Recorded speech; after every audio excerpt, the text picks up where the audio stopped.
My self doctor Manju Meena, MS girls college Bikaner, department of political science. आज का अपना topic है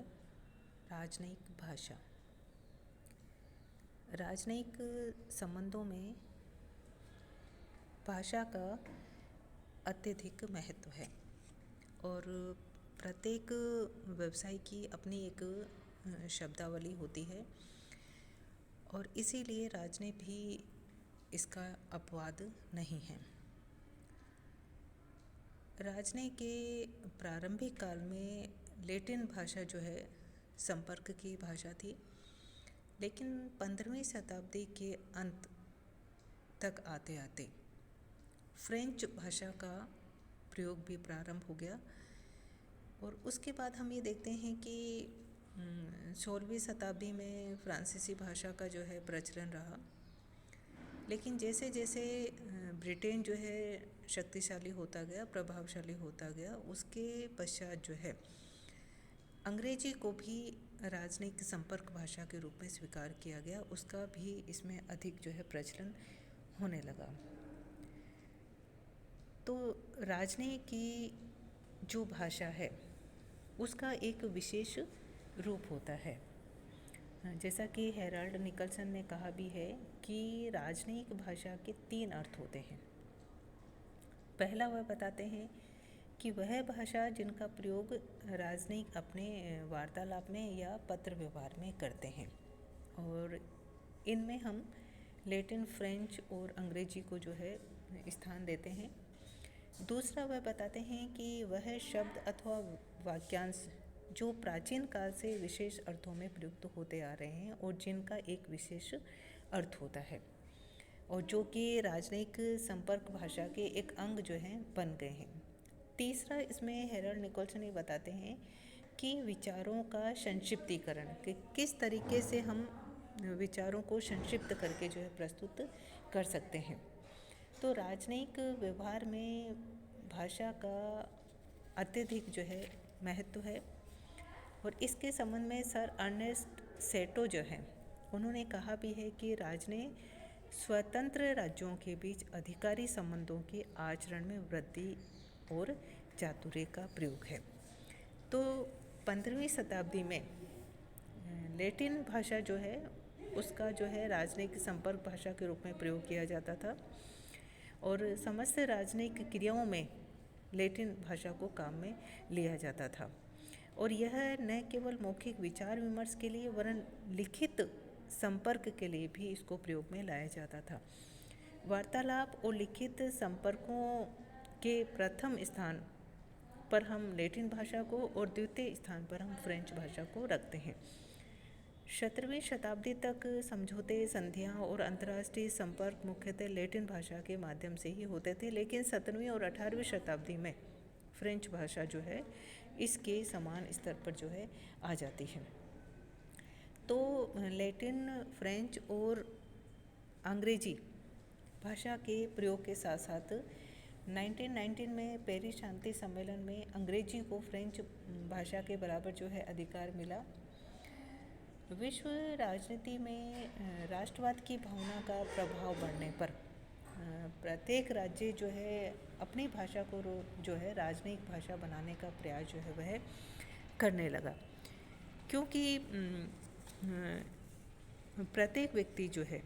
अपनी भाषा के अलावा अन्य किसी भाषा में वाक्पटु नहीं हो सकता या अपनी भावनाओं को, अपने विचारों को अच्छे तरीके से एक्सप्रेस जो है वो नहीं कर सकता है। और इसीलिए मध्ययुगीन लेखक जो हैं डी वेरा, उन्होंने ये कहा भी है कि कोई भी व्यक्ति अपनी भाषा के अलावा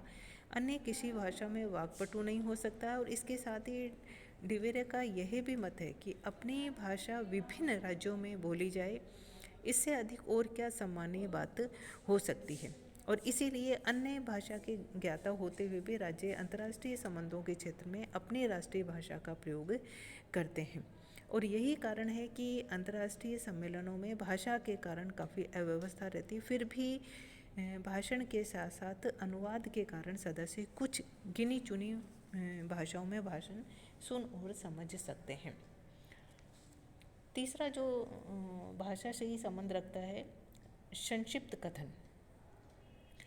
राजनयिक क्षेत्र में ऐसे कुछ संक्षिप्त कथनों का प्रयोग किया जाता है जिनसे संघर्ष और कटुता के वातावरण में सद्भावना जो है स्थापित हो सकती है। इसके संबंध में पहला जो पॉइंट है कि जब कोई राजनयिक अथवा राजनीतिज्ञ दूसरे राज्य की सरकार को यह सूचित करता है कि उसकी सरकार अमुक अंतर्राष्ट्रीय विवाद में उदासीन रह सकती है, तो उससे स्पष्ट संकेत मिलता है कि उसकी सरकार अवश्य हस्तक्षेप करेगी। मतलब कि इनका जो संक्षिप्त कथन होता है उसका मीनिंग जो है कुछ अलग होता है, और ये अंतर्राष्ट्रीय राजनयिक संबंधों में राजनयिक भाषा में संक्षिप्त जो सेंटेंस है, कथन जो है, उनका प्रयोग जो है अधिक मात्रा में किया जाता है। दूसरा इसका उदाहरण जो है, जब कोई राजनयिक यह कहता है कि अमुक बात मेरी सरकार की दृष्टि में अत्यधिक चिंता का विषय है, तो इसका अर्थ होता है कि उस विवाद में उसकी सरकार कठोर नीति का अवलंबन कर सकती है, और इसको एक प्रकार से चेतावनीपूर्ण शब्द जो है कहा जा सकता है। जब इन शब्दों से काम नहीं चलता है, तो यदि राजनयिक यह कहता है कि अमुक मामले में उनकी सरकार को स्वतंत्र कार्यवाही का अधिकार है, तो उसका अर्थ होता है कि राजनयिक संबंध तोड़ लिए जाएंगे। और अगर राजनयिक यह कहता है कि परिणामों का उत्तरदायित्व तो हम नहीं लेते, तो इसका अर्थ ये लगाया जाता है कि ऐसी घटना उभारी जा सकती है जिसका परिणाम युद्ध का रूप जो है धारण कर ले। तो राजनयिक संबंधों में जिन संक्षिप्त कथनों का प्रयोग किया जाता है, तो वास्तव में उन संक्षिप्त कथनों का मीनिंग जो है कुछ अलग होता है, जो कि सामान्य बोलचाल में उनका प्रयोग जो है नहीं किया जाता है।